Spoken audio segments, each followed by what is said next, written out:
বলেন, ভালো করে শুনে রাখো, আমি হলাম শেষ নবী, আমি হলাম সর্বশেষ নবী। আল্লাহ বলে দিয়েছে, আমিও বলে দিচ্ছি। কিন্তু নবীজি এক ধরনের আফসোস সহকারে বলতেছেন, কিন্তু আফসোসের বিষয়, নবীজি এক ধরনের আফসোসের ভঙ্গিতে বলতেছেন যে আমার পরেও অনেক ভণ্ড নবীর আবির্ভাব ঘটবে। নবীজি বলেন, ইন্নাহু সায়াকুনু ফি উম্মতি সালাসুনা কাযাবুনা সালাসুনা। নবীজি বলেন যে আমি হলাম সর্বশেষ নবী, এটা আল্লাহ ঘোষণা করেছেন, নবীজি ঘোষণা করেছেন। এরপর নবীজি বলতেছেন, এরপরও ইন্নাহু ফি উম্মতি, আমার উম্মতের মধ্যে, অন্য কোন নবী না, আমার নবীর উম্মতের মধ্যেই সায়াকুনু আবির্ভাব হবে কাযাবুনা, মিথ্যুক, ভণ্ড, লম্পট। কি? সালাসুনা, 30 জন। কয়জন? 30 জন নবীর আবির্ভাব ঘটবে। কুল্লুহুম ইয়াজআমু আন্নাহু নাবিয়্যুন, প্রত্যেকেই মনে করবে আমি নবী, প্রত্যেকেই দাবি করবে আমি নবী। কিন্তু নবীজি বলতেছেন, লা লা লা ওয়া আনা খাতামুন নাবিয়্যিন, সুতরাং এই ভণ্ডদের কথা মানা যাবে না। সুতরাং আমার পরে কোনো ব্যক্তি যদি নবুয়তের দাবি করে, তাহলে সে 1 নম্বর ভণ্ড। জোরে বলেন ঠিক কি না? 1 নম্বর ভণ্ড, 1 নম্বর মিথ্যাবাদী। নবীজি বলতেছেন, না খাতামুন নাবিয়্যিন লা নাবিয়্যা বাদি, আমি হলাম সর্বশেষ নবী, সুতরাং আমার পরে কোন নবী আসতে। মির্জা গোলাম আহমদ কাদিয়ানী যে সমস্ত আকাম কুকাম করেছে, সেই হিসেবে সে কি মুসলমান থাকতে পারে? সবাই এক বাক্যে বলবেন, মুসলমান থাকতে পারে? থাকতে পারে না। কারণ সে প্রথমত কি করেছে? নবী দাবি করে নবীর নবুয়তকে সে অস্বীকার করেছে। 2 নাম্বার, নবীর শেষ, নবীজি শেষ নবী আল্লাহ বলেছেন কোরআনে, সে মানতে রাজি না। তাহলে সে কি অস্বীকার করেছে? কোরআন অস্বীকার করেছে। সাথে সাথে সে হাদিস অস্বীকার করেছে, যে হাদিসের, সহিহ হাদিসের মধ্যে নবীজি বলেছেন আনা খাতামুন নাবিয়্যিন, সে এটা অস্বীকার করেছে। সুতরাং এই অস্বীকার করে সে কাফের হয়েছে। এখন আপনারাই বলেন, এই কাদিয়ানী যদি কাফের হয়ে থাকে, তাহলে কাদিয়ানীর যারা অনুসরণ করবে তারা কি মুসলমান হতে পারে? মুসলমান হতে পারে? মুসলমান হতে পারে না। কেন মুসলমান হতে পারবে না? কারণ নবীকে যদি কেউ শেষ নবী না মানে, নবীর নবুয়তকে কেউ যদি না মানে, কোরআনের কোন আয়াতকে কেউ যদি না মানে, তাহলে সে যতই দাড়ি আর টুপি পরুক না কেন, রাখুক না কেন, যত লম্বা বড় জুব্বা পরুক না কেন, সে মুসলমান থাকতে পারে না। সুতরাং কাদিয়ানের কি বলেন? কাদিয়ানের কি বলেন? কাফের। আউযু বিল্লাহি মিনাশ শাইতানির রাজীম। বিসমিল্লাহির রহমানির রহিম। মা কানা মুহাম্মাদুন আবা আহাদিম মির রিজালিকুম ওয়ালাকিন রাসূলুল্লাহি ওয়া খাতামান নাবিয়্যিন ওয়া কানাল্লাহু বিকুল্লি শাইইন আলীমা। সাদাকাল্লাহু মাওলানাল আযীম। وقال النبي صلى الله عليه وسلم إنه سيكون في أمتي كذابون 30 كلهم يزعم أنه نبي وأنا خاتم النبيين لا نبي بعدي أو كما قال عليه الصلاة والسلام. সকলে দুরূদ শরীফ পড়ি। আল্লাহুম্মা সাল্লি আলা মুহাম্মাদ ওয়া আলা আলি মুহাম্মাদ কামা সাল্লাইতা আলা ইব্রাহিম ওয়া আলা আলি ইব্রাহিম ইন্নাকা হামিদুম মাজিদ। আল্লাহুম্মা বারিক আলা মুহাম্মাদ ওয়া আলা আলি মুহাম্মাদ كما باركت على إبراهيم وعلى آل إبراهيم إنك حميد مجيد. الحمد لله. আল্লাহ রাব্বুল আলামিনের দরবারে লক্ষ কোটি শুকরিয়া, যে মহান আল্লাহ রব্বুল আলামিন আজ পবিত্র জুমার দিনে তার মহান হুকুম আদায় করার জন্য শত ব্যস্ততার মাঝেও আল্লাহ রব্বুল আলামিন তার পবিত্র ঘরে আমাদেরকে আসার তৌফিক দান করেছেন। কোরআন ও হাদিস থেকে গুরুত্বপূর্ণ আলোচনা শোনার জন্য, বলার জন্য বসার তৌফিক দান করেছেন। এই জন্য আমরা সকলে অন্তরের গহীন থেকে বলি আলহামদুলিল্লাহ। সম্মানিত মুসলিম ভাইয়েরা, আজকে আমার আলোচ্য বিষয় হলো খতমে নবুয়ত ও কাদিয়ানি মতবাদ ও আমাদের করণীয়। আবার বলছি, খতমে নবুয়ত ও কাদিয়ানি মতবাদ এই ক্ষেত্রে আমাদের করণীয়। তো এই বিষয়ে ইনশাল্লাহ আলোচনা করব, যেটা বর্তমান সময়ে খুবই অত্যন্ত জরুরি একটা বিষয়, ঈমান আকীদা সংশ্লিষ্ট একটি বিষয়। খতমে নবুয়ত যেটা ঈমানের সাথে সম্পৃক্ত। আর আপনারা সকলে জানেন ঈমানের উপরে কোনো কিছু নাই, ঈমান সবার আগে। ঈমান যেখানে নষ্ট হওয়ার সম্ভাবনা থাকে, সেখানে যদি কোনো ব্যক্তি হয়, কোনো বস্তু হোক, যেটাই হোক না কেন, আমাদের ঈমানি দায়িত্ব হিসেবে সেটাকে প্রতিবাদ করা, প্রতিহত করা। যদি বলেন ঠিক কিনা? এই জন্য বন্ধুরা আমার, খতমে নবুয়ত খুবই গুরুত্বপূর্ণ একটি বিষয়। অনেক মুসলিম ভাইরা এমন আছি যারা এই খতমে নবুয়ত সম্পর্কে অনেকে আমরা তেমন কিছু জানিও না, বা অনেকে শুনেছি কিন্তু এটার মূলে একেবারে গভীরে অনেকে প্রবেশ করি নাই। অথবা অনেকে খতমে নবুয়ত এটা কি বোঝায়, এটা কি দাবি রাখে, অথবা খতমে নবুয়তকে কারা অস্বীকার করে, তাদের ব্যাপারে আমাদের কি আকীদা থাকা দরকার, কি বিশ্বাস থাকা দরকার, এই সমস্ত বিষয়গুলি সম্পর্কে আমরা অনেকেই অবগত নই। এই জন্য ইনশাল্লাহ আমি আমার দায়িত্ব হিসাবে আমি আমার এই বিষয়টি নির্বাচন করেছি, যাতে করে কাল কিয়ামতের ময়দানে আল্লাহ তাআলার কাছে আমার জবাবদিহি না করতে হয় যে বান্দা, তোমার তো খেতাবাতের দায়িত্ব ছিল, তুমি খতিব ছিলা, তাহলে তুমি কেন আমার রসুলের খতমে নবুয়ত সম্পর্কে তুমি কেন আলোচনা করো নাই? এই জন্য আমি আমার ইমানি দৃষ্টিকোণ থেকে আমার উপর আমার মুসলিম ভাইদের দায়িত্ব, এটা জিম্মা। কারণ ঈমান সংরক্ষণ করা, শুধু আমার ঈমান সংরক্ষণ করা, আমার পরিবারের ঈমান সংরক্ষণ করাই আমার দায়িত্ব নয়, বরং প্রত্যেকটা মুসলমানের উচিত হলো আরেক মুসলমানের ঈমান এবং তার ইসলামকে সংরক্ষণ করা। জোরে বলি ঠিক কিনা? এই জন্য এটা মৌলিক দায়িত্ব। খতমে নবুয়ত সম্পর্কে আলোচনা করব এবং এর বিপরীতে যে ভ্রান্ত ভ্রষ্ট দল আছে তাদের মুখোশ উন্মোচন করব ইনশাআল্লাহ। প্রথমে আমরা জেনে নেই খতমে নবুয়ত কাকে বলে। কোরআন শরীফের একটা শব্দ খাতামুন নবিয়্যিন, এটাকে সংক্ষেপে বলা হয় খতমে নবুয়ত। খাতমুন এই শব্দটার দুইটা অর্থ রয়েছে। এক নম্বর অর্থ হলো শেষ, আরেকটা অর্থ হলো ছিল মারা। তা খাতামুন নবিয়্যিন, নবীদের ধারা শেষকারী। আরেকটা অর্থ হলো খাতিমুন নবিয়্যিন, নবীদের ধারায় ছিল যিনি মেরেছেন, অর্থাৎ ছিল যিনি মেরেছেন, একে বলা হয় খাতিমুন নবিয়্যিন। তা খাতামুন যদি হয় তাহলে হবে শেষ নবী, আর খাতিমুন নবী যদি হয় তাহলে ছিল যিনি মেরেছেন একে বলা হয় খাতিমুন নবিয়্যিন, অর্থাৎ মোহর মারা। এটা হলো শাব্দিক অর্থ।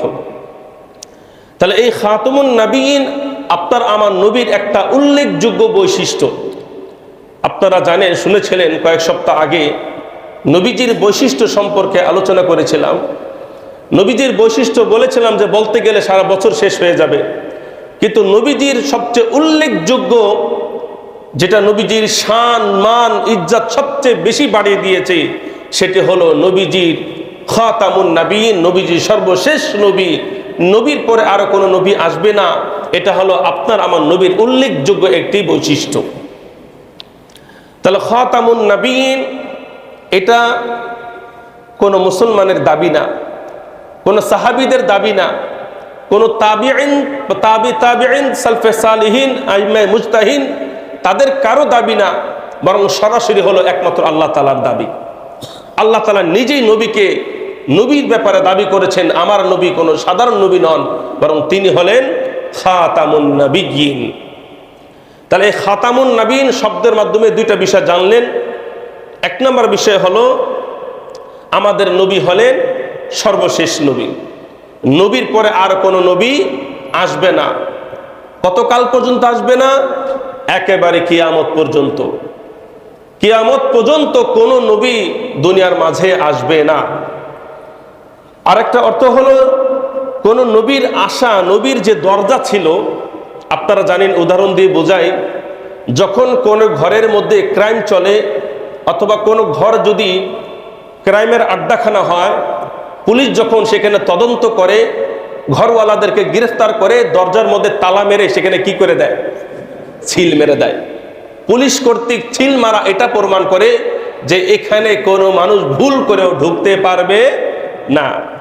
ঠিক নবীদের দরজায় আল্লাহ রাব্বুল আলামিন নবী মুহাম্মদ মুস্তাফা সাল্লাল্লাহু আলাইহি সাল্লামের মাধ্যমে নবীদের দরজায় আল্লাহ তাআলা সিল মেরে দিয়েছেন যে শেষ নবী মুহাম্মাদের পরে আর কোন নবী নবুয়তের দরজা দিয়ে ঢুকতে পারবে না। এখন বলবেন, হুজুর এই আয়াতটা কোথায় আছে? এটি হলো সূরা আহজাবের খুবই পরিচিত একটি আয়াত। কোরআন শরীফের কিছু আয়াত আছে আমাদের সাধারণ মুসলিমদের ভাইয়ের কাছে অনেক পরিচিত, অনেক পরিচিত। যেমন দেখি, আমি তিলাওয়াত করি, আপনারা শুনেন, বুঝে ফেলবেন যে হ্যাঁ, আয়াতটা খুব পরিচিত। আল্লাহ রাব্বুল আলামিন বলেন, মা কানা মুহাম্মাদুন আবা আহাদিম মির রিজালিকুম ওয়ালাকিন রাসূলুল্লাহি ওয়া খাতামান নাবিয়্যিন ওয়া কানা আল্লাহু বিকুল্লি শাইইন আলিমা।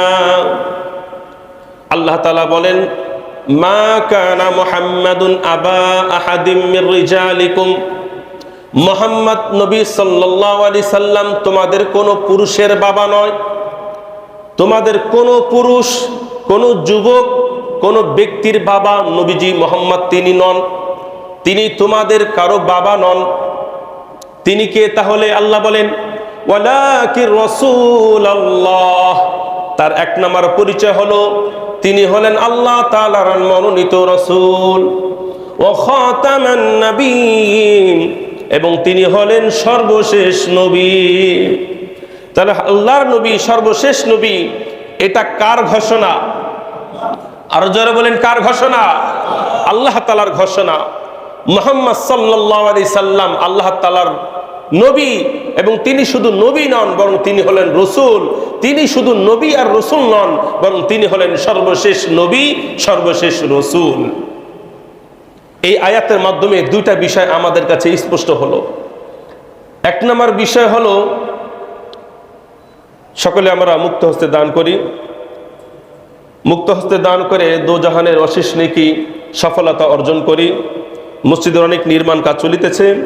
সকলে আমরা কৃপণতা দূর করে, দিলকে উজাড় করে, মনকে উজাড় করে, আত্মীয় স্বজন যারা চলে গেছেন তাদের রুহের মাগফিরাতের জন্য, বেঁচে যারা আছেন তাদের নেক হায়াতের জন্য, আপদ বিপদ থেকে মুক্তির জন্য সকলে আমরা আল্লাহ তাআলার ঘরে বেশি বেশি দান করি।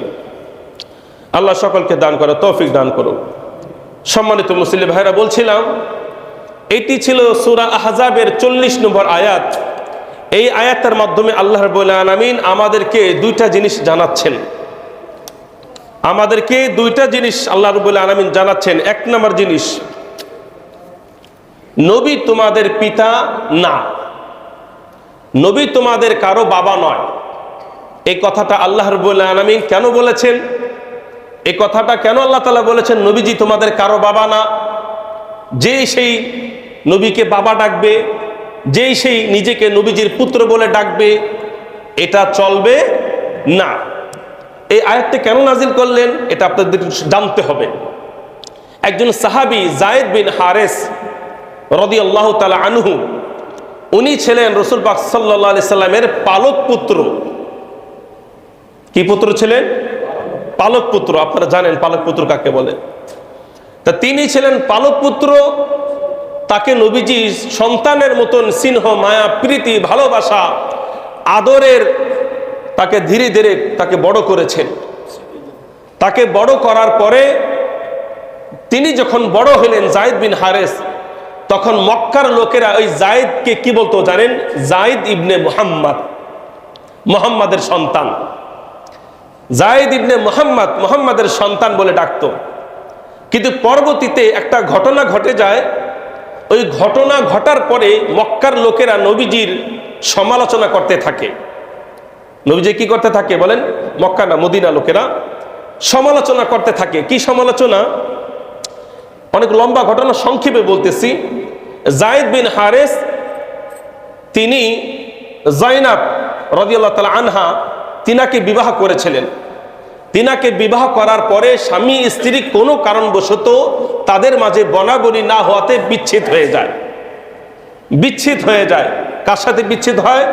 যায়েদ বিন হারেসের সাথে। কার সাথে? জয়নাবের সাথে। এই দুইজনের মাঝে বিচ্ছেদ হওয়ার পরে নবী পাক সাল্লাল্লাহু আলাইহি সাল্লাম ওই যে তালাক প্রাপ্ত স্ত্রী জয়নাব, তাকে বিবাহ করতে তিনি ইচ্ছা করেন। তিনি ইচ্ছা করেন, কিন্তু ইচ্ছাটা ছিল মনের মধ্যে, তিনি প্রকাশ করতে পারেন নাই। কেন প্রকাশ করতে পারেন নাই? ওই যে এলাকার মধ্যে পরিচিত ছিল যে যায়েদ বিন হারেস তিনি হলেন নবীজির পালক পুত্র, আর পুত্র যদি তার স্ত্রীকে তালাক দিয়ে দেয়, সেই মহিলাকে কি বাবা বিয়ে করতে পারে? এরকম একটা ধারণা। অর্থাৎ এই জিনিসটা তাদের কাছে খুবই কি বলে, তাদেরকে কষ্ট দিত, তাদের কাছে খারাপ লাগতো বিষয়টা। এই জন্য আল্লাহ রাব্বুল আলামিন এই আয়াত নাজিল করে দুইটা বিষয় ক্লিয়ার করে দিলেন। আল্লাহ তাআলা বলে দিলেন যে তোমরা কি বলে যায়েদ বিন হারেসকে মুহাম্মাদের পুত্র বলে ডাকো, সুতরাং পালক পুত্র হইলেই সে আসল পুত্র হয়ে যায় না। তোমরা পালক পুত্রকে কেন আসল পুত্রের মতন গণনা করতেছো? আর পালক পুত্র সে তাকে পালন করেছে, এই জন্য বলা হয় পালক পুত্র। কিন্তু তাই বলে সে আসল সন্তান, প্রকৃত সন্তানের স্থান অর্জন করবে, সে ওয়ারিশ হয়ে যাবে, মিরাজ পেয়ে যাবে, তার স্ত্রী তালাকপ্রাপ্ত স্ত্রীকে তার বাবা বিবাহ করতে পারবে না, বিষয়টা এমন নয়। সুতরাং তোমরা যে এই যে যায়েদকে যায়েদ বিন মুহাম্মদ বলে ডাকো, একজনকে তোমরা নিজেদের পক্ষ থেকে মুহাম্মাদের সন্তান বানিয়ে দাও, নবীজিকে আরেকজনের বাবা বানিয়ে দাও, সুতরাং তোমাদের এই অধিকার নাই। আল্লাহ তাআলা আয়াত নাযিল করে দিলেন, মা কানা মুহাম্মাদুন আবা আহাদিম মির রিজালিকুম, তোমাদের কোন পুরুষের বাবা নবীজি নন, ওয়ালাকির রাসূলুল্লাহ, তিনি হলেন আল্লাহ তাআলার রাসূল ও খাতামান নবিয়্যিন। তাহলে এখান থেকে আল্লাহ প্রমাণ করে দিলেন যে পালক পুত্র সে আসল সন্তানের মতন হতে পারে না। আর সে যদি স্ত্রীকে তালাক দিয়ে দেয়, তাহলে যিনি তাকে পালন করে বড় করেছিলেন সেই বাবা তাকে বিবাহ করতে পারবে। 2 নম্বর বিষয়, আল্লাহ রাব্বুল আলামিন এখানে বলে দিচ্ছেন নবীজি হলেন শেষ নবী, তারপরে কোনো নবী রাসূল আসবে না। এটা আল্লাহ রাব্বুল আলামিন এখান থেকে প্রমাণ করেছেন।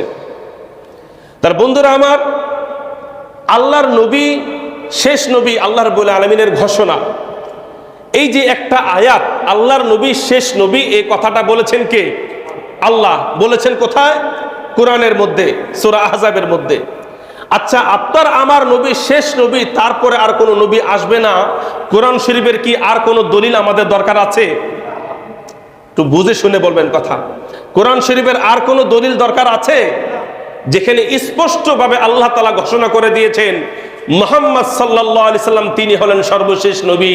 আর শেষ শব্দটা এটাই প্রমাণ করে যে তারপরে আর কোনো কিছু নাই, তারপরে কোনো কিছু আসবে না। আল্লাহ রাব্বুল আলামিন এরপরেও আরো বেশি উম্মতের কাছে পরিষ্কার করার জন্য আল্লাহ রাব্বুল আলামিন আরেকটি আয়াত নাযিল করলেন। যে আয়াতটি তিলাওয়াত করলেন নবীজি বিদায় হজের ভাষণে, নবীজির উপর আয়াতটি নাজিল হলো, আর তিনি জনসম্মুখে সেই আয়াতটি তিলাওয়াত করে এটা প্রমাণ করে দিলেন যে আমি নবী হলাম শেষ নবী, আমার মাধ্যমে ইসলাম ধর্মকে আল্লাহ রাব্বুল আলামিন পূর্ণাঙ্গতা দিয়েছে, ইসলাম ধর্মকে আল্লাহ তাআলা পূর্ণতা দিয়েছে। সুতরাং ইসলাম ধর্মের আবার পূর্ণতার জন্য আমার পরে আর কোনো নবী আসা দরকার নাই। এটা কোথায়? সূরা মাইদার 3 নম্বর আয়াত আল্লাহ কি বলেন দেখেন। ওই যে আগে বললাম, এই একটা আয়াত যদি আল্লাহ নাজিল করতেন যথেষ্ট ছিল, কিন্তু এরপর আল্লাহ রাব্বুল আলামিন আরো বেশি মজবুতকে, খতমে নবুয়তকে আরো বেশি মজবুত করার জন্য আল্লাহ রাব্বুল আলামিন আরেকটি আয়াত নাজিল করলেন, আল ইয়াউমা আকমালতু লাকুম দীনাকুম وأتممت عليكم نعمتي ورضيت لكم الإسلام دينا। আল্লাহ বলেন, আজ এই বিদায় হজের দিন, আজকে আমি তোমার জন্য, তোমাদের সকলের জন্য তোমাদের ধর্ম আমি পূর্ণতা দিয়েছি, পরিপূর্ণ করে দিয়েছি। তোমাদের ধর্মকে আমি পরিপূর্ণ করে দিয়েছি। ওয়া আতমামতু আলাইকুম নি'মাতি আই আল ইসলাম, তোমাদের উপর ইসলামকে আমি কি করে দিয়েছি? পরিপূর্ণাঙ্গ করে দিয়েছি। ওয়া রাদিতু লাকুমুল ইসলাম দীনা, আর তোমাদের জন্য আমি আল্লাহ তোমাদের জন্য যেই ধর্মকে মনোনীত করেছি সেই ধর্ম অন্য কোনো ধর্ম নয়, সেই ধর্মের নাম হলো ইসলাম। তাহলে আল্লাহর পক্ষ থেকে মানুষের কাছে যে ধর্মটা আসছে সেই ধর্মের নাম কি?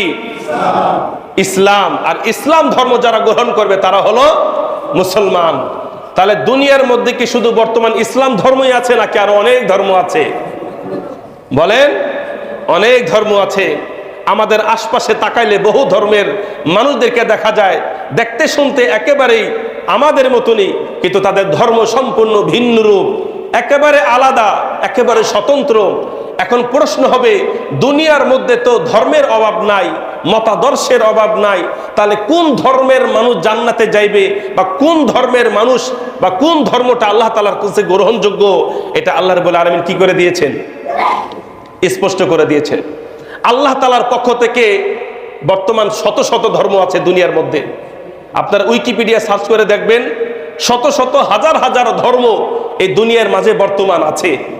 আর এই হাজার হাজার ধর্মের মধ্যে সত্য ধর্ম কোনটা, আল্লাহর পক্ষ থেকে কোনটা এসেছে, সেটা আল্লাহ রাব্বুল আলামিন স্পষ্ট করে বলে দিয়েছেন, ওয়া রাদিতু লাকুমুল ইসলাম দীনা, তোমাদের কাছে একটাই ধর্ম মনোনীত, সেটা হলো ইসলাম। আর ইসলাম ছাড়া কোনো মানুষ যদি ভিন্ন ধর্ম গ্রহণ করে, ইসলামের পথ ছাড়া ভিন্ন কোনো পথের, ভিন্ন কোনো ধর্মের পথ যদি অনুসরণ করে, তাহলে তার ঠিকানা কি জান্নাত হতে পারে? এটা আল্লাহ তাআলা বলে দিয়েছেন।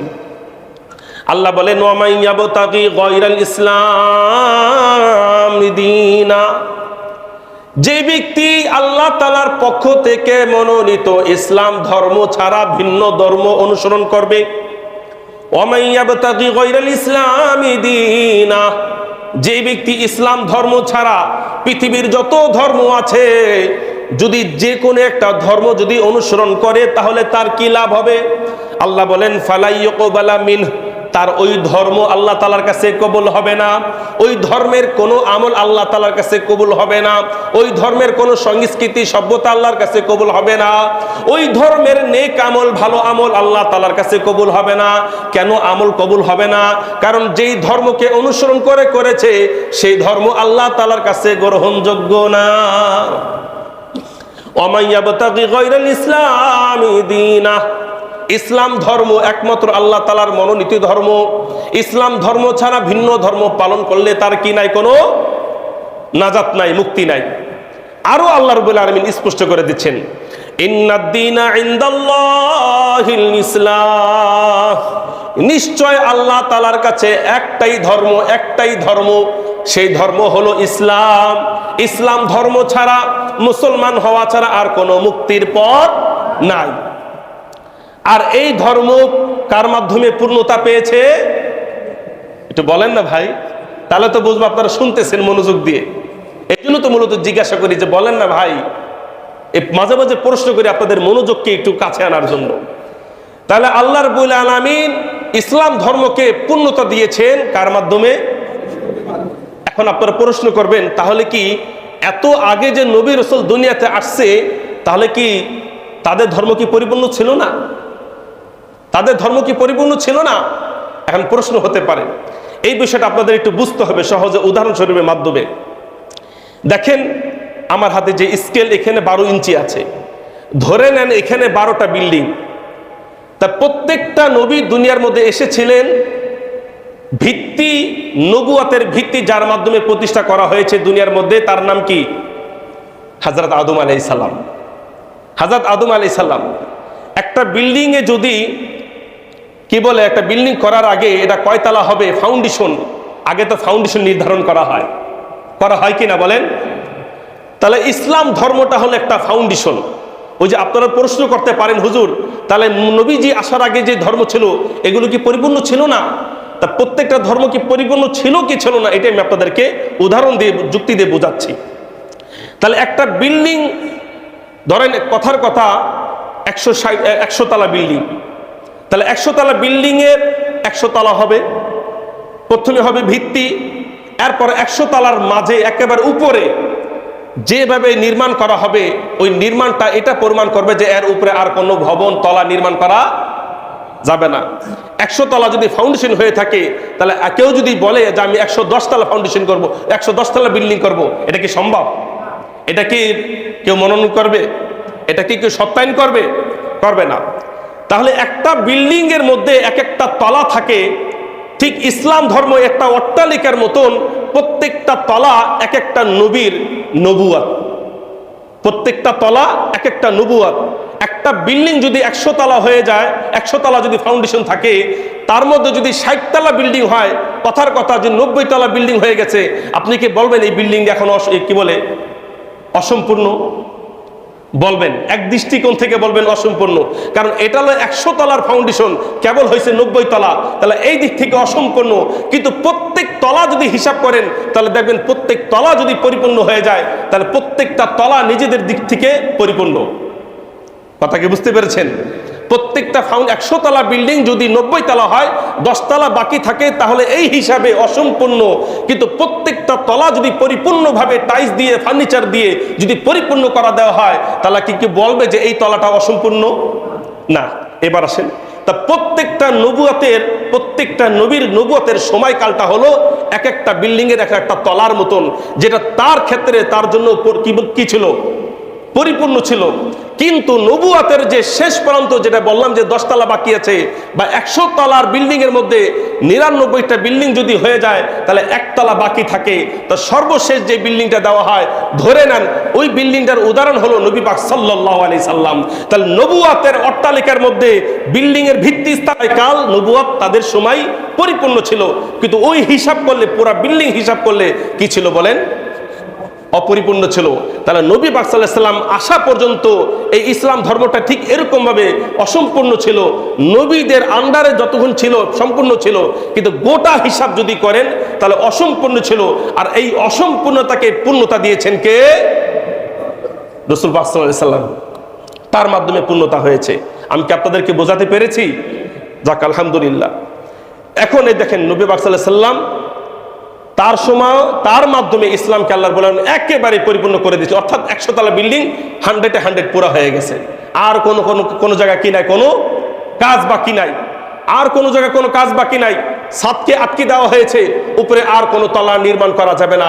নবীর মাধ্যমে নবুয়তের বিল্ডিংকে আটকে দেওয়া হয়েছে, নবীর পরে আর কোনো বিল্ডিং আর নির্মাণ করা যাবে না। অর্থাৎ নবুয়তের ভিন্ন কোনো অট্টালিকা নির্মাণ করা যাবে না। আল্লাহ নবী আরো ক্লিয়ার করে দিয়েছেন হাদিসের মধ্যে। দেখেন আবু দাউদ শরীফে 4252 নম্বর হাদিস, নবীজি বলেন, এই যে আল্লাহ রাব্বুল আলামিন ক্লিয়ার করে দিলেন আমাদের নবী হলেন সর্বশেষ নবী, সর্বশেষ নবী। আচ্ছা, এই ক্ষেত্রে যদি নবীজি কিছু না বলতেন, এরপর আমাদের জন্য মানা ওয়াজিব ছিল কিনা? বলেন না কেন ভাই? ধরেন নবীজি এই ব্যাপারে কিছু বলেন নাই, আল্লাহই বলছেন, তাহলে আল্লাহর কথাই মেনে নেওয়া আমাদের উপর আবশ্যক। ভালো করে শুনে রাখো, আমি হলাম শেষ নবী, আমি হলাম সর্বশেষ নবী। আল্লাহ বলে দিয়েছে, আমিও বলে দিচ্ছি।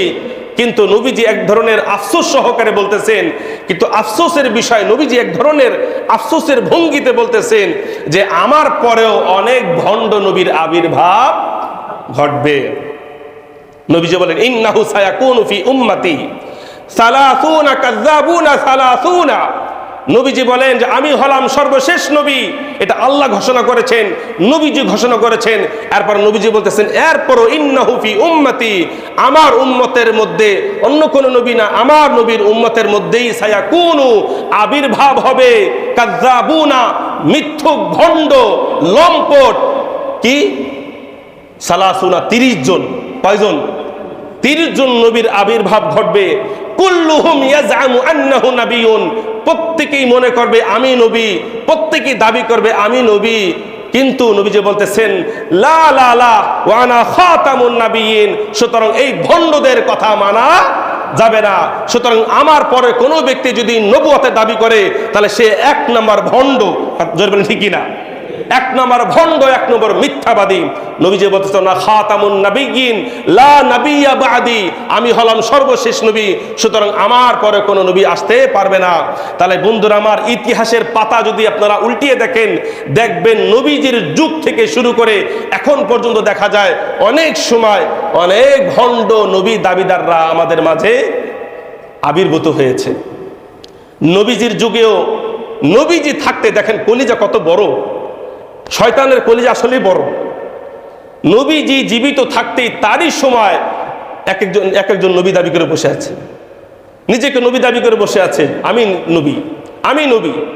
নবীজি থাকা সত্ত্বে অনেকে নবী দাবি করেছেন, সাহাবীরা নিজেদের হাতে তাদেরকে হত্যা করেছেন। ভালো করে শুনে রাখেন, নবীর যুগে কয়েকজন নবী দাবি করেছে, আর তাদেরকে কারা হত্যা করেছেন? সাহাবীরা হত্যা করেছেন। সাহাবীদের যুগে কেউ কেউ নবী দাবি করেছেন, সাহাবীদের যুগেই সাহাবীরা হত্যা করেছেন। তাবিঈনদের যুগেও কেউ কেউ নবুয়তের দাবি করেছেন, তাদেরকে তাবিঈনরা খিলাফতের দায়িত্বে যারা ছিলেন তারা তাদেরকে হত্যা করেছেন। এই হত্যাটা বর্তমান কি প্রমাণ করে?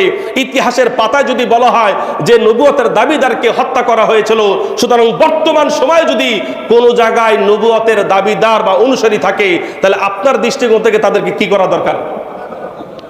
জোরে বলেন, কি করা দরকার? হত্যা করা দরকার। এই হত্যার কাজ আপনার না, দায়িত্ব হলো কাদের? সরকারের, সরকারের দায়িত্ব। এখন বলবেন হুজুর সামনে কি আলোচনা করতে চাচ্ছেন? আমি এটা বোঝাতে চাচ্ছি যে বর্তমান আমাদের বাংলাদেশ সহ ভারত এবং পাকিস্তান সহ বিভিন্ন দেশে একজন ভণ্ড মিথ্যা নবী দাবিদার, তার নাম হলো মির্জা গোলাম আহমদ কাদিয়ানি। বর্তমান মির্জা গোলাম আহমদ কাদিয়ানি তিনি তো বেঁচে নাই, তিনি বললেও তো গুনাহ হবে আমার মনে করি। সে লম্পট, সেই ভণ্ড এখন কি নাই বলেন? বেঁচে নাই, 1908 সালে ইন্তেকাল করেছে। কিন্তু শয়তান যে মারা গেল কয় না, শয়তানের বীজ রেখে গেছে এখন পর্যন্ত। সেই মির্জা গোলাম আহমদ কাদিয়ানি, কথাগুলি ভালো করে শোনেন, মির্জা গোলাম আহমদ কাদিয়ানি সে তার চেলাবেলা রেখে গেছে। তার চেলাবেলা কাজ কি? তাদের চেলাবেলার কাজ হলো সমস্ত অঞ্চলে, সমস্ত এলাকায়, সমস্ত জায়গায় তাদের এই এজেন্ডা বাস্তবায়ন করা যে তাদের যে কি বলে, তাদের যে দাবি করা নবী মির্জা গোলাম আহমদ কাদিয়ানি সে নবী, এই কথাটাকেই সমাজের মধ্যে বাস্তবায়ন করা। আচ্ছা বলেন তো, কোন একটা দল যদি আমাদের সামনে এসে বলে যে শেষ নবী মোহাম্মদ শেষ নবী, ঠিক আছে, কিন্তু মির্জা গোলাম আহমদ কাদিয়ানি সেও নবী, এটা আপনারা মেনে নিতে পারবেন? মেনে নিতে পারবেন? তখন শুধু কি বলবেন? শুধু তাকে এভাবেই ছেড়ে দেবেন, নাকি তাকে কঠিন বিচার করবেন? কঠিন বিচার করা দরকার। এই যে মির্জা গোলাম আহমদ কাদিয়ানি, এর নাম শুনেছেন আপনারা? অথচ মির্জা গোলাম আহমদ কাদিয়ানি কত বড় ভণ্ড, এর অনুসারীরা কত বড় ভণ্ড, এই বিষয়টা যদি আপনাদের কাছে ক্লিয়ার না হয়, ক্লিয়ার হতে হবে। এই মির্জা গোলাম আহমদ কাদিয়ানি, তার পরিচয়টা আপনাদের সামনে তুলে ধরি এবং তাদের কি এজেন্ডা আছে, তাদের কি দাবি, তাদের লক্ষ্য উদ্দেশ্য, টার্গেট কি আছে, সেগুলো একেবারে সংক্ষিপ্ত আকারে আপনাদের সামনে উপস্থাপন করব। প্রথমত মির্জা গোলাম আহমদ কাদিয়ানি এই ভারতের পাঞ্জাবে, কাদিয়া কি বলে, ভারতের পাঞ্জাবে গুরুদাস এলাকায় জেলার মধ্যে কাদিয়ান নামক গ্রামে সে জন্মগ্রহণ করে। ভালো করে শোনেন, অল্প সময়ের মধ্যে পুরা ইতিহাসটা আপনাদের সামনে তুলে ধরতেছি। গুরুদাসপুর জেলার কাদিয়ান নামক গ্রামে সে জন্মগ্রহণ করে 1885 সালে হবে, 1840 সালে, 1840 সালে সে জন্মগ্রহণ করে। জন্মগ্রহণ করার পরে যাই হোক, মোটামুটি যখন বড় হয় তখন ভারত দখল করে নেয় ব্রিটিশরা। ব্রিটিশরা দখল করার পরে সারা ভারত সহ উপমহাদেশে তাদের সাম্রাজ্য তারা বাস্তবায়ন করার চেষ্টা করে। যখন তাদের সাম্রাজ্য, তাদের জুলুম নির্যাতনে সর্বপ্রথম যারা প্রতিবাদের ধ্বনি তোলে, সর্বপ্রথম তাদের বিরুদ্ধে যারা জিহাদের ঘোষণা করে, তারা হলো আলেম উলামারা। আর সেই জিহাদ, সেই আন্দোলনকে নাম দেওয়া হয় আজাদি আন্দোলন। কি আন্দোলন? আজাদি আন্দোলন। কাদের মাধ্যমে? আলেম উলামাদের মাধ্যমে। সুতরাং এই সমস্ত মেন দায়িত্ব কিন্তু আলেম উলামাদের। আলেম উলামারা যদি আপনাদেরকে এই সমস্ত হক বাতিলকে যদি পার্থক্য করে না দেয়, তাহলে ওই যে বলা হয় না জাহান্নামে হুজুর আগে যাবে, কখন? যখন হক বাতিলের মধ্যে পার্থক্য করে না দেওয়া হবে, হককে যখন গোপন করা হবে, বাতিলের বিরুদ্ধে হুঙ্কার দিয়ে প্রতিবাদ না করা হবে, যে আলেম করবে না সেই আলেমকে আল্লাহ রাব্বুল আলামিন কাল কিয়ামতের ময়দানে জাহান্নামের গভীরে আল্লাহ তাআলা প্রবেশ করাবে। তাহলে যাই বন্ধুরা, আমার বলছিলাম ব্রিটিশরা তারা জুলুম নির্যাতন করে মুসলমানদের উপরে। আলেম ওলামারা তারা আজাদি আন্দোলন তারা বের করে, আন্দোলন করতে থাকে। এটাকে ব্রিটিশরা নাম দেয় সিপাহী বিপ্লব। কি বিপ্লব? সিপাহী বিপ্লব।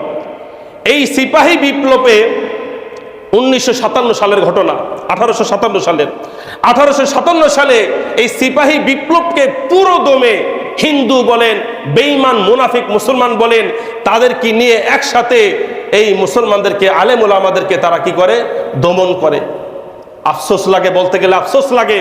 আজকে যারা আলেম ওলামাদেরকে দেখলে আপনাদের যা চুলকানি শুরু হয়ে যায়, আলেম ওলামাদেরকে দেখলে যাদের মুখ থেকে দুই একটা গালি না বের হলে ভালো লাগে না, আপনারা ভুলে গেছেন ভারতের আলেমদেরকে যারা ভণ্ড মনে করেন, দেওবন্দের আলেমদেরকে যারা ভণ্ড মনে করেন, ইতিহাস পড়ে দেখেন, ইতিহাসের পরে দেখেন তাদের গোলাম হতে মনে চাইবে। ইতিহাস পড়ে দেখেন, দেওবন্দের উলামায়ে কেরামের বিরুদ্ধে কথা বলতে গেলে, হক্কানি উলামাদের বিরুদ্ধে কথা বলতে গেলে একটু চিন্তা করবেন, আজকে যে ঈমান নিয়ে আপনি বেঁচে আছেন, যে হাদিস কোরআন নিয়ে আপনি বেঁচে আছেন, এর পিছনে আলেম ওলামাদের সবচেয়ে বেশি অবদান রয়েছে। জোরে বলেন ঠিক কিনা?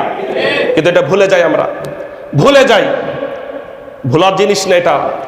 সে ওলামায়ে কেরাম তারা আন্দোলন করেছেন, ব্রিটিশরা দমন করেছে, হাজার হাজার আলেমদেরকে তারা কি বলে রাস্তার মধ্যে হত্যা করে, মাথা নিচু দিয়ে পাকে উঁচু করে আলেমদেরকে, হাজার হাজার আলেমদের লাশ তারা রাস্তার মধ্যে ঝুলিয়ে রেখেছিল।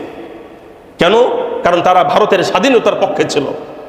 যাই হোক, এক পর্যায়ে কঠিন আকারে দমন করে হাজার হাজার আলেম ওলামাদেরকে হত্যা করে, মুসলমানদের জমি জমা এই ব্রিটিশ ইংরেজরা দখল করে নেয়, মুসলমানদেরকে নিরাশ করে দেয়, মুসলমানদেরকে অসহায় করে দেয়। ঠিক এই অসহায় ক্ষেত্রে কাফের মুশরিকরা দেখতেছে ব্রিটিশরা যে মুসলমানদেরকে এত মার দেই, মুসলমানদেরকে এত সাইজ করি, এরপরও তাদের ভিতর থেকে ভয় দূর হয় না। প্রকাশ্যে ভয় পায় কিন্তু ভিতর থেকে ভয় পায় না, কারণ ভিতরের মধ্যে কি আছে? ঈমান। ভিতরের মধ্যে কি আছে? ঈমান। এই ঈমানের ভয়ে মুসলমানরা কাবু হয় না। তখন যাই হোক, ব্রিটিশরা লক্ষ্য করেছে এত আলেমদেরকে মারার পরও কেন মুসলমানরা নরম হচ্ছে না, আলেম ওলামারা কেন নরম হচ্ছে না। গবেষণা করার পরে পাওয়া গেল যে মুসলমানরা এই জন্য ভয় পায় না, কারণ মুসলমানরা মৃত্যুকে ভয় পায় না, মুসলমানরা বাতিলের বিরুদ্ধে নিজের জীবনকে বিসর্জন দেওয়াকে তারা শহীদি মর্যাদা মনে করে। সুতরাং এই শহীদি মর্যাদা থেকে আলেম ওলামারা তারা পিছপা হতে চায় না। তখন ইংরেজরা ষড়যন্ত্র করলো, কি করা যায়, কিভাবে কৌশলে মার দেওয়া যায়। এইভাবে তো তাদের থেকে জিহাদের যে, তাদের মধ্যে যে জিহাদের প্রেরণা, কোরআনের যে ভালোবাসা, ইসলামের যে ভালোবাসা, এটা সহজে মোছা যাবে না। সুতরাং কি করা যায়, কি করা যায়? তখন তারা 1869 সালে উইলিয়াম হান্টার নামক এক ব্যক্তি, তাকে দিয়ে একটা প্রতিনিধি দল তারা ভারতে আবার পাঠায়। ভালো করে শোনেন, 1869 সালে উইলিয়াম হান্টার নামে এক ব্যক্তি এবং কয়েকজন দলকে নিয়ে তারা কি করে ভারতে পাঠায় যে তোমরা একটু গভীরভাবে ভারতে গিয়ে গবেষণা করো, কেন এই আলেমদেরকে, কেন এই মুসলমানদেরকে এখনো কেন তাদেরকে বেঈমান মুরতাদ বানানো যাচ্ছে না, এখনো কেন তাদের অন্তরের মধ্যে এই কি বলে, তাদের অন্তরের মধ্যে জিহাদি বাসনা এখনো কেন আছে। তখন তারা গবেষণা করার পরে তারা পায় যে মুসলমানরা সব কিছু ছেড়ে দিতে পারবে, মুসলমানরা নিজেদের প্রাণ ছেড়ে দিতে পারবে, আলেম ওলামারা নিজেদের আত্মীয় স্বজন ছেড়ে দিতে পারবে, কিন্তু মুসলমানরা মৃত্যুর আগ পর্যন্ত ইসলাম এবং কোরআনকে ছাড়তে পারবে না। তখন তারা গবেষণা করে কি করা যায়। গবেষণা করার পরে তারা 3 ধরনের টার্গেট গ্রহণ করে। 3 ধরনের টার্গেট গ্রহণ করে। 1 নম্বর টার্গেট হলো গরিবদেরকে আগে হায়ার করতে হবে।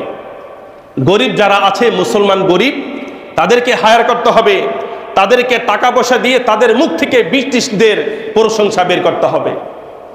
আপনারা আমার কথা শুনতেছেন, বুঝতেছেন? 1 নম্বর টার্গেট কি? সাধারণ মুসলমান যারা আছে তাদের মুখ থেকে ব্রিটিশদের বিরুদ্ধে কথা যেন না আসে, ব্রিটিশদের পক্ষ যেন কথা আসে, তারা যেন ভারতকে একটা শান্তির দেশ মনে করে, উপমহাদেশকে যেন শান্তি দেশ মনে করে। এই জন্য তারা খুঁটে খুঁটে গরিবদেরকে টাকা পয়সা দিয়ে তাদের মুখ বন্ধ করার চেষ্টা করে। 1 নম্বর টার্গেট।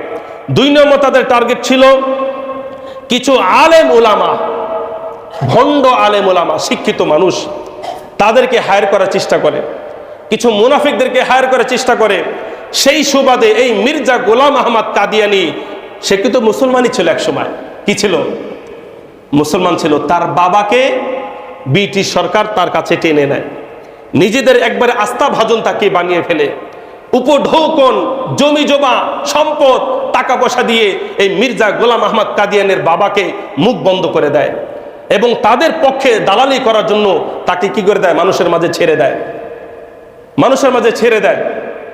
আচ্ছা বলেন তো, যদি কোনো মানুষ আপনার আমার মতনই যদি একটা কাফের বেঈমান এখন জুমার নামাজে মসজিদের মধ্যে চলে আসে, যদি আসে, আপনাকে একে বলতে পারবেন কাফের মুশরিক বলতে পারবেন? একে বোঝার কোনো উপায় আছে?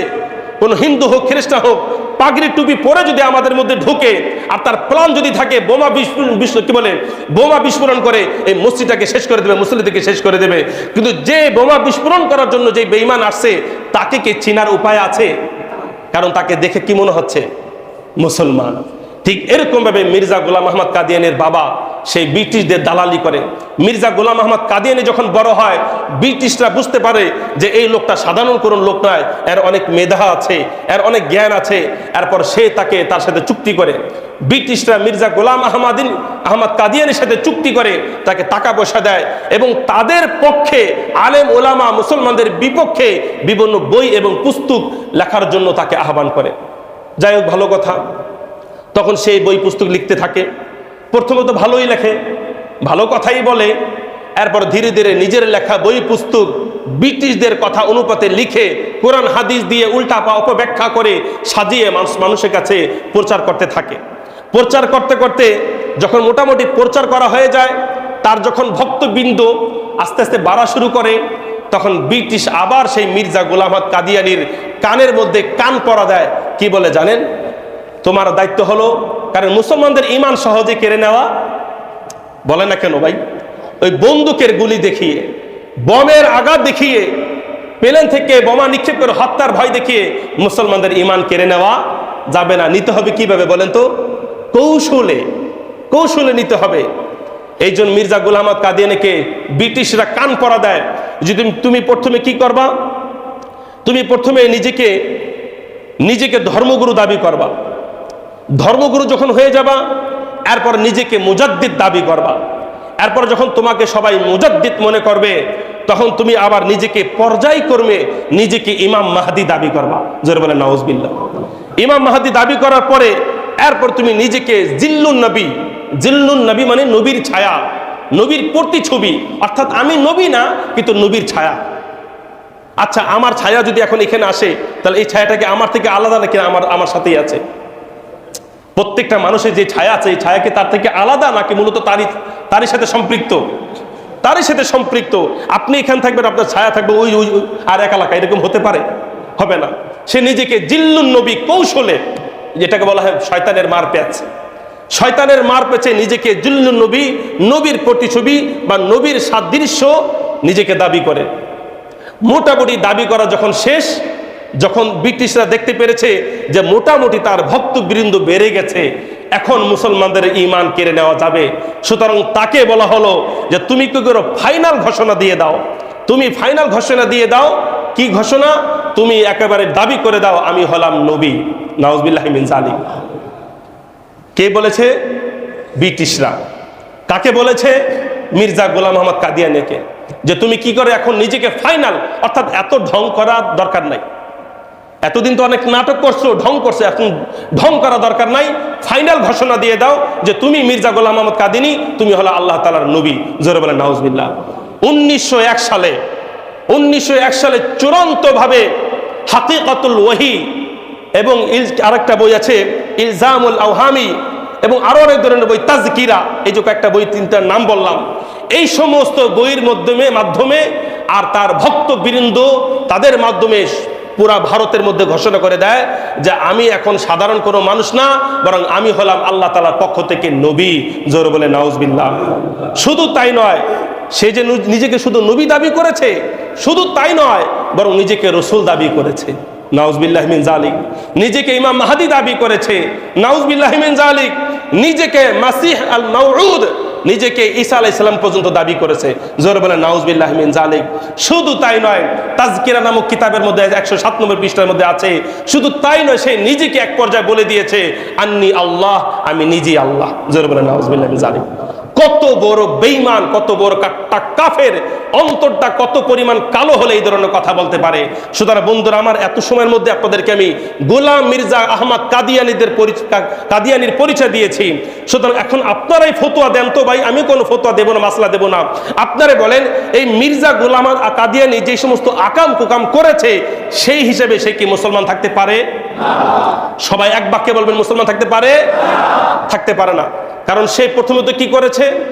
নবী দাবি করে নবীর নবুয়াতকে সে অস্বীকার করেছে। 2 নাম্বার, নবীজি শেষ নবী আল্লাহ বলেছেন কোরআনে, সে মানতে রাজি না, তাহলে সে কি অস্বীকার করেছে? কোরআন অস্বীকার করেছে। সাথে সাথে সে হাদিস অস্বীকার করেছে, যে হাদিসের সহিহ হাদিসের মধ্যে নবীজি বলেছেন আনা খাতামুন নবিয়্যিন, সে এটা অস্বীকার করেছে। সুতরাং এই অস্বীকার করে সে কাফের হয়েছে।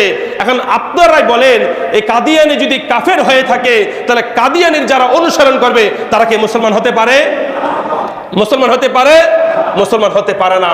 কেন মুসলমান হতে পারবে না? কারণ নবীকে যদি কেউ শেষ নবী না মানে, নবীর নবুয়তকে কেউ যদি না মানে, কোরআনের কোন আয়াতকে কেউ যদি না মানে, তাহলে সে যতই দাড়ি আর টুপি পরুক না কেন, রাখুক না কেন, যত লম্বা বড় জুব্বা পরুক না কেন, সে মুসলমান থাকতে পারে না। সুতরাং কাদিয়ানের কি বলেন? কাদিয়ানের কি বলেন? কাফের। এক বাক্যে শেষ নিঃশ্বাস পর্যন্ত আমাদের এই দাবি থাকবে যে কাদিয়ানীরা মুসলমান হতে পারে না, তারা বেঈমান। কিন্তু কথা হলো, এই কথা আমাদের বলার দরকার কি? সরকারের কাছে কেন আমরা আবেদন করব? সরকারের কাছে আমরা এই কাদিয়ানীদের বিরুদ্ধে এই জন্য আবেদন করব, কারণ যারা হিন্দু আছে তারা যে অমুসলিম এটা আমরা জানি, এই জন্য তাদের সাথে আমাদের কি নাই, কোনো বিরোধ নাই। খ্রিস্টান না, তারা অমুসলিম আমরা জানি, তাদের সাথে আমাদের কি নাই, কোনো বিরোধ নাই। বৌদ্ধ ধর্মে যারা আছে তারা অমুসলিম, তাদের সাথে আমাদের কোনো বিরোধ নাই। একটা কথা আছে, কয় বাহিরের আক্রমণ ঠেকানো যায়, কিন্তু ঘরের মানুষ যদি আক্রমণ করে সেটা কোনোভাবে ঠেকানো যায় না। সুতরাং হিন্দুরা, কি বলে, ইহুদিরা, নাসারারা, তারা আক্রমণ করতেছে ইসলাম ঘরের বাহির থেকে, যেটা প্রতিহত করা আমাদের পক্ষে সম্ভব, কিন্তু ঘরের মধ্যে ঢুকে মুসলমানের নাম পরিচয় দিয়ে এই কাদিয়ানীরা ইসলামে ধ্বংস করতেছে। সুতরাং আমাদের ইসলামের খুঁটাকে তারা একেবারে শেষ করে দিচ্ছে। এটা মেনে নেওয়া যায় না, এটা মেনে নেওয়া যাবে না। সুতরাং তারা যদি কাফের ঘোষণা হয়ে যায়, তাহলে তারা অমুসলিম, আর কাদিয়ানের সাথে আমাদের কি নাই, কোনো বিরোধ নাই। কাদিয়ানীদেরকে যদি সরকার কর্তৃপক্ষ কাফের ঘোষণা করে দেয়, তাহলে কাদিয়ানের সাথে আমাদের কোনো বিরোধ আছে? তারাও যে এলাকায় থাকতে পারবে, আমরা থাকতে পারবো, সমস্যা নাই। কারণ তারা কাফের, তারা মার্কা মারা হয়ে যাবে। সবাই এক বাক্যে যেখানে কাদিয়ানীকে দেখবে সে বলে ফেলবে যে তার মাঝে ওই হিন্দুর মাঝে, তার মাঝে ইহুদির মাঝে, তার মাঝে খ্রিস্টান মাঝে, তার মাঝে বৌদ্ধদের মাঝে কিনা কোনো পার্থক্য নাই। সুতরাং সরকারের কাছে আমাদের দাবি হলো 144টা রাষ্ট্র যদি কাদিয়ানীদেরকে কাফের ঘোষণা করতে পারে, তাহলে বাংলাদেশকে বলা হয় 95% মুসলমানের দেশ, তাহলে এই দেশে কেন কাদিয়ানীদেরকে কাফের ঘোষণা করা হবে না? জয় বলেন ঠিক কিনা? যদি অন্য দেশে হতে পারে, সৌদি আরব থেকে হতে পারে, সমস্ত দেশ থেকে যদি হতে পারে, তাহলে বাংলাদেশকে যদি বলা হয় 95% মুসলমান, আর তাদেরকে যদি কাফের ঘোষণা না করা হয়, তাহলে না বাংলাদেশ 95% মুসলমান, এটা আমাদের দাবি করার অধিকার নাই। কথা ঠিক কিনা বলেন? এটা আমাদের দাবি করার অধিকার নাই। সুতরাং বন্ধুরা আমার, আগামীকাল 15 তারিখ সোহরাওয়ার্দী উদ্যানে খতমে নবুয়ত সম্পর্কে বিশাল সমাবেশ অনুষ্ঠিত হবে। সকলের একটাই দাবি, সরকার কর্তৃক তাদেরকে কি ঘোষণা করা হোক? যারা বলেন কি ঘোষণা করা হোক? কাফের ঘোষণা করা হোক। তাদেরকে যদি কাফের ঘোষণা করে দেয়, আর কাদিয়ানের সাথে আমাদের কি নাই, কোনো বিরোধ নাই। এরপর তাদেরকে কি করা দরকার, কিভাবে সাইজ করতে হয়, সেটা মুসলমানরা বের করে নেবেন। কথাটা বুঝতে পেরেছেন? তাদের কিভাবে সাইজ করতে হয় এটা মুসলমানরা বের করে নেবেন। যাই বন্ধুরা আমার ইমানি দায়িত্ব হিসেবে আমি আপনাদের কাছে এই বিষয়টা তুলে ধরলাম। সুতরাং আজকের বিষয় থেকে আপনারা বুঝতে পারলেন, কাদিয়ানি সাধারণ কোনো ভাইরাস নয়, বরং এরা করোনার মতন, এর চাইতে হাজার হাজার বড় ভাইরাস থেকে বড় ভাইরাস। কথা বলেন না কেন ভাই? কাদিয়ানি কোনো সাধারণ ভাইরাস নয়, বরং করোনা থেকে শুরু করে তার চাইতে যত বড় বড় ভাইরাস দুনিয়ার মধ্যে আসবে, সবচাইতে বড় ভাইরাস এই কাদিয়ানি। এই কাদিয়ানি, কারণ এরা ইসলামের পোশাক পরে, মুসলমানদের মতন দাড়ি রেখে, টুপি পরে এরা কি করতেছে? ইসলামের ক্ষতি করতেছে, 12টা বাজাইতেছে। সুতরাং এই সুযোগ একটা মুসলমান হিসেবে তাদেরকে দেওয়া যাবে না।